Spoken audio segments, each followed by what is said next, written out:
Assalamu alaikum, dear brother and sisters. Whether you've grown up in a Muslim household or are exploring Islam, you've likely heard debates about music's role in our lives. But what if I told you there's a shocking hadith that sheds light on the reality of music in ways many of us have never considered? This is not just about whether it's halal or haram.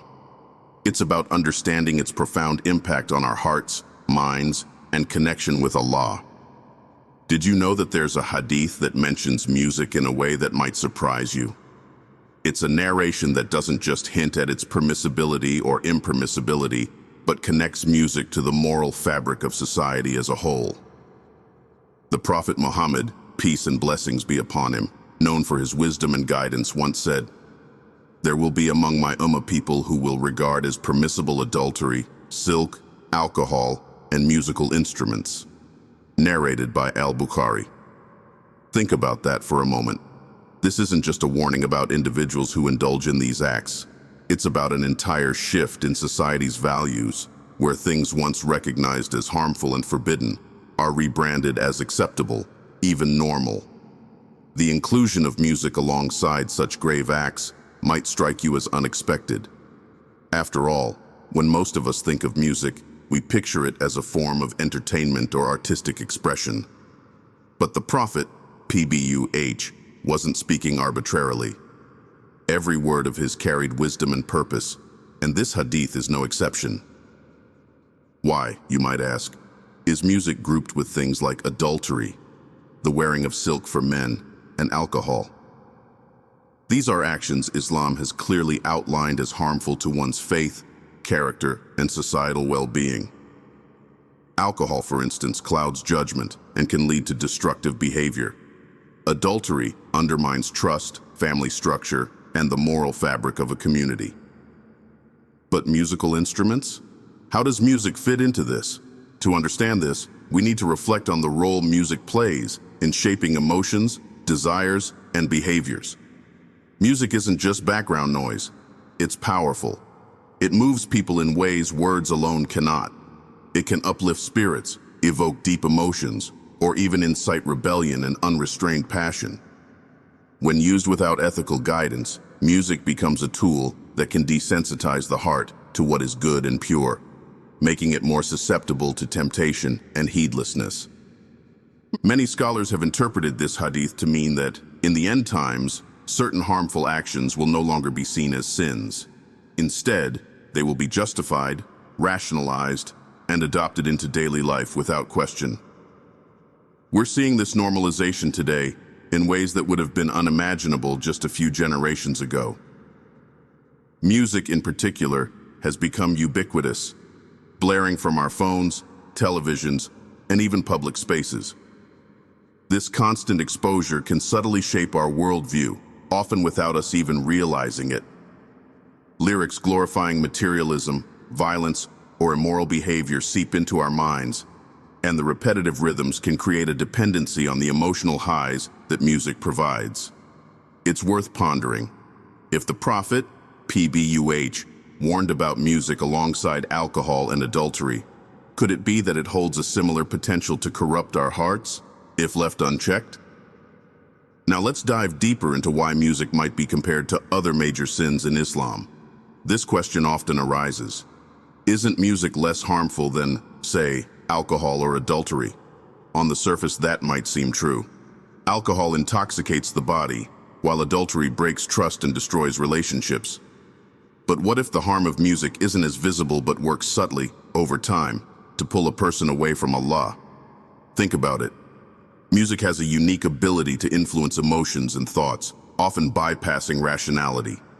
A song can make you feel joy, sadness, or anger in an instant. But more than that, it can implant ideas and ideals in your mind without you even noticing. For example, songs about love and romance might glorify unrealistic or even sinful relationships, while others might normalize materialism, greed, or self-indulgence. Imam al-Ghazali, a great scholar of Islam, once explained that the heart is like a mirror. It reflects what you expose it to. When we fill our hearts with the remembrance of Allah through acts like prayer, Quran recitation, and dhikr, our hearts shine bright with His light. But when we expose ourselves to distractions, be it excessive music, harmful entertainment, or other worldly temptations, that mirror becomes clouded. Music, especially the kind that promotes indulgence and heedlessness, can dull the heart's sensitivity to the Quran and remembrance of Allah. Over time, it might become harder to focus in prayer or feel the sweetness of faith. This is why many scholars warn against its unchecked consumption. The comparison in the Hadith might also serve to highlight how seemingly minor actions can lead to major consequences. Just as alcohol can serve as a gateway to reckless behavior, music can serve as a gateway to emotional and spiritual detachment. It's not about demonizing music in its entirety, but recognizing its potential to distract us from our purpose. The scholars who interpret this hadith emphasize that the issue lies not just in the music itself, but in how it is used and what it leads to. If music becomes a source of distraction from worship, a way to indulge in one's desires, or a trigger for negative behaviors, then its harm outweighs its benefit. At the core of this discussion is the principle of protecting our hearts from anything that leads to heedlessness. Islam's guidance on music, like its guidance on all things, is rooted in wisdom and mercy. The Prophet's words are a reminder to prioritize our spiritual health, to be mindful of the influences we allow into our lives, and to always strive for a path that brings us closer to Allah. By understanding the wisdom behind this hadith, we can approach the topic of music with a heart that seeks Allah's pleasure above all else.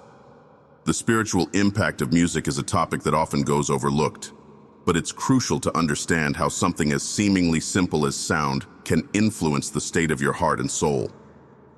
Islam places great emphasis on the condition of the heart because it's the vessel through which we connect with Allah. The Prophet Muhammad, peace and blessings be upon him, famously said, "Indeed, in the body, there is a piece of flesh. If it is sound, the whole body is sound, and if it is corrupted, the whole body is corrupted. Indeed, it is the heart." What we allow into our hearts, whether it's through our eyes, ears, or other senses, plays a significant role in shaping who we are. Music, being an auditory experience that often touches the deepest emotions, has a profound ability to affect the heart in ways we might not immediately recognize. When you listen to music, have you ever noticed how it can evoke a specific mood or emotion? A slow, melancholic tune might make you feel sad or nostalgic, while an upbeat rhythm can energize you and make you feel excited. But there's more to it than just mood. Music can create attachments to worldly desires, to unrealistic fantasies, or even to sinful behaviors glorified in lyrics. Over time, these attachments can distract you from the remembrance of Allah, which is the ultimate nourishment for the heart. Imam Ibn al-Qayyim described the Quran and music as two opposites that cannot coexist in one heart. He explained that if a person's heart is filled with the Quran and dhikr, remembrance of Allah, then there will be no room for the kind of music that leads to heedlessness. Conversely, if music dominates the heart, it pushes out the light of the Quran and weakens a person's connection to their Creator. The effect of music on the heart is not just theoretical, it's something many of us have experienced. Think about how easy it is to lose yourself in a song, to let the beat or the lyrics replay in your mind over and over again. That same energy, that same mental space, could be dedicated to reflecting on the words of the Quran or pondering the greatness of Allah's creation. This isn't to say that everyone who listens to music is automatically disconnected from their faith, but it does mean that we need to be mindful of how much influence music has over us. If it's taking up space in your heart that should belong to Allah, then it's worth reconsidering its role in your life. Looking back at Islamic history, it's interesting to see how music has been perceived and debated over time. During the early days of Islam, music wasn't as pervasive as it is today, but it still played a role in certain social and cultural settings. Some forms of music, like poetry, accompanied by simple instruments, were used to celebrate joyous occasions or express deep emotions.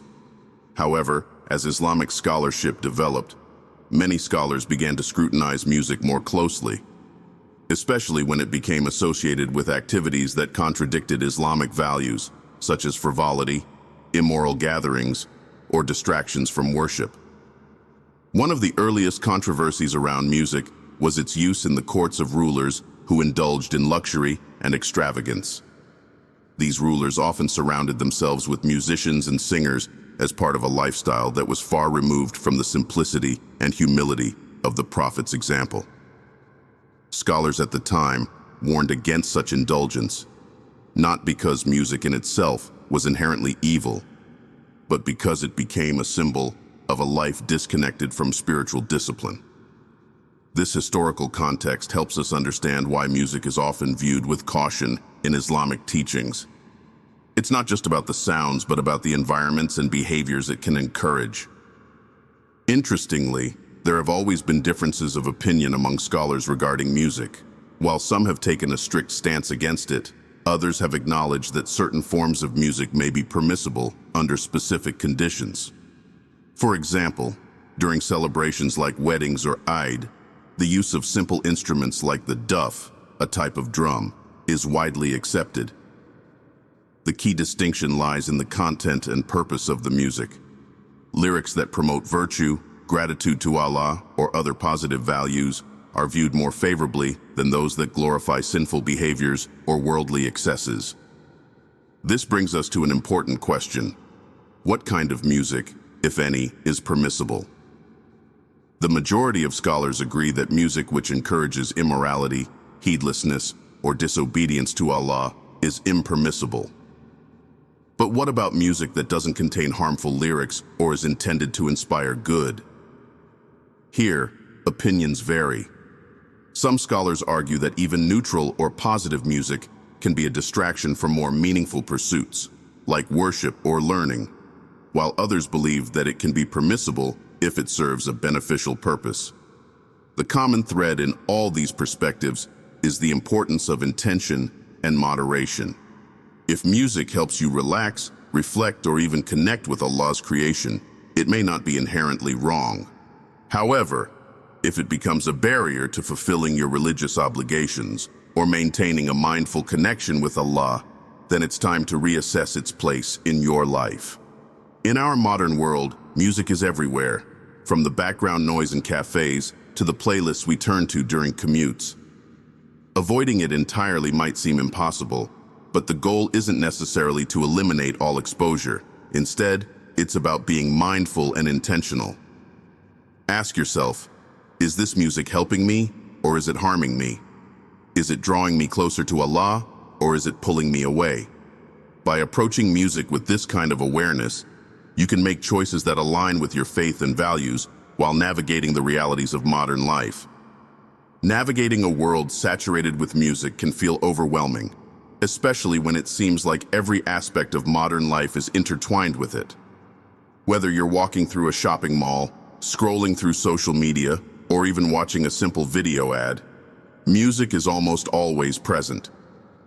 This constant exposure can make it challenging to follow Islamic guidelines, particularly if you're striving to limit its influence on your heart and mind.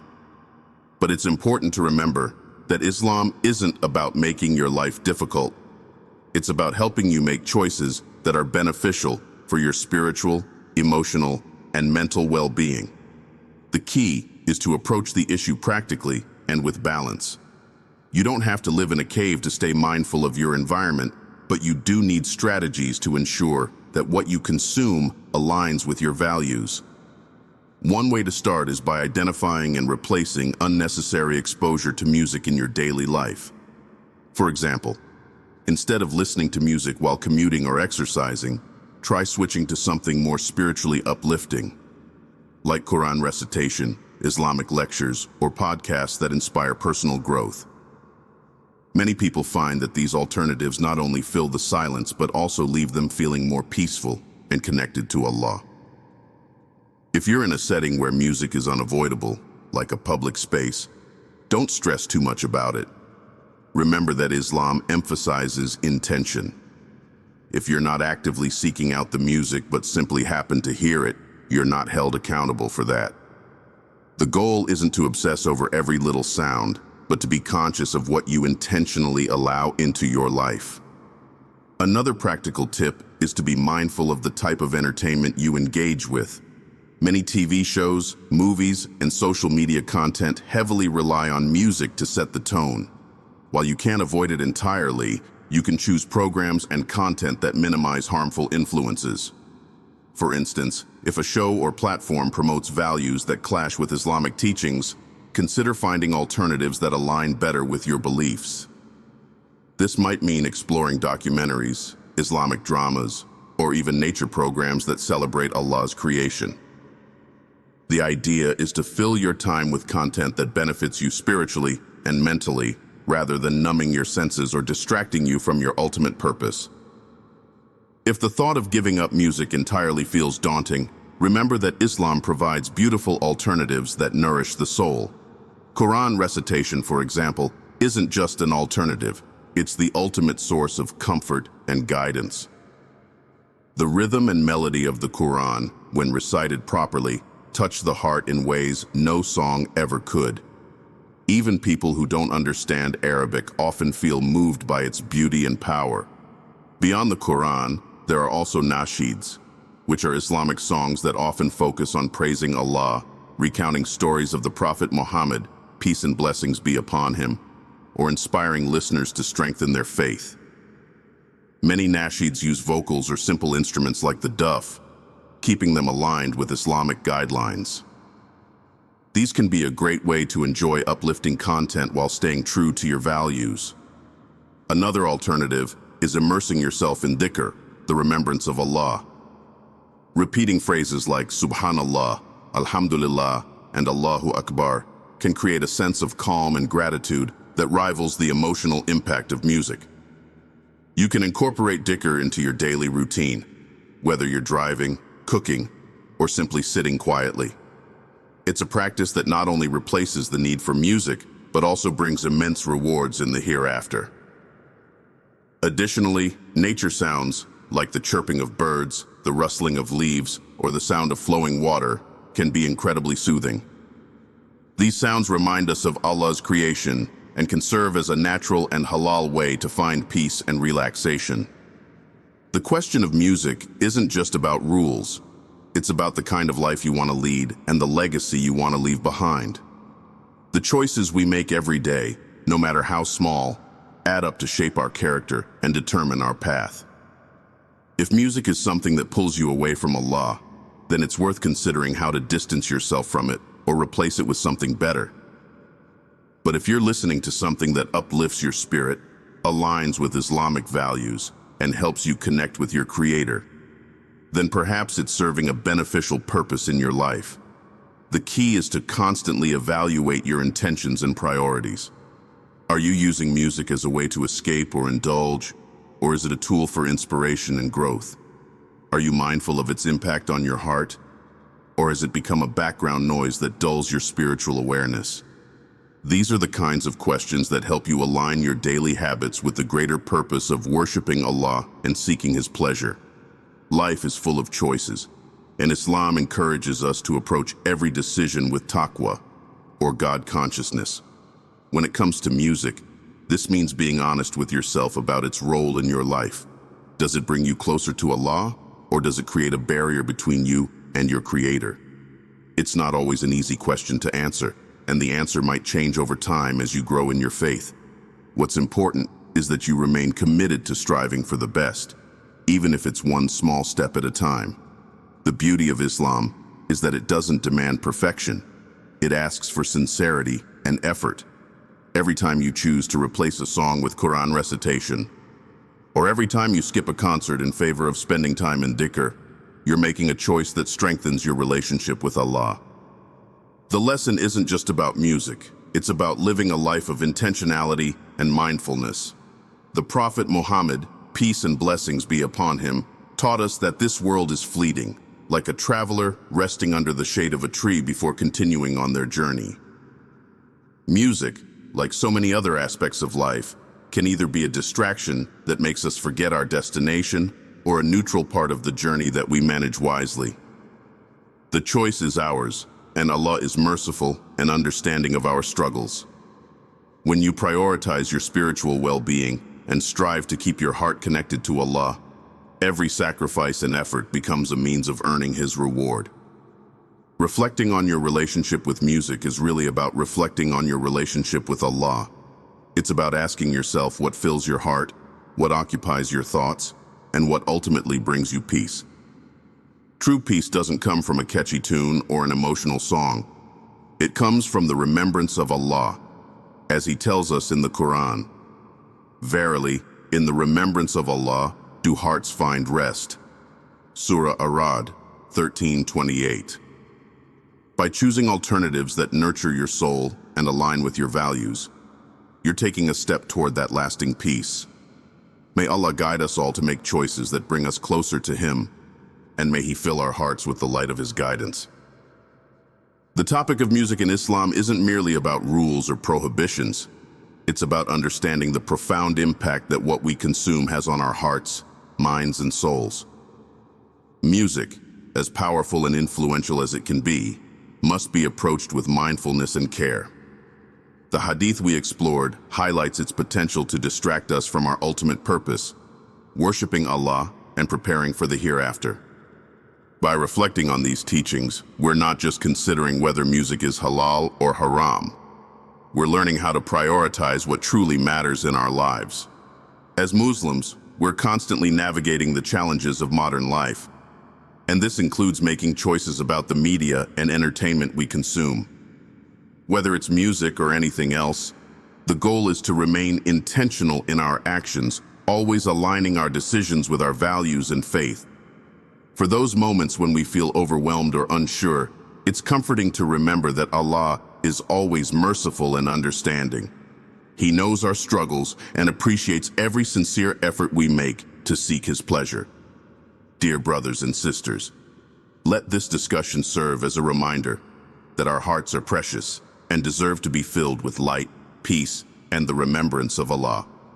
While music may offer temporary emotional highs, the Quran, dhikr, and acts of worship provide lasting tranquility and joy that transcend this world.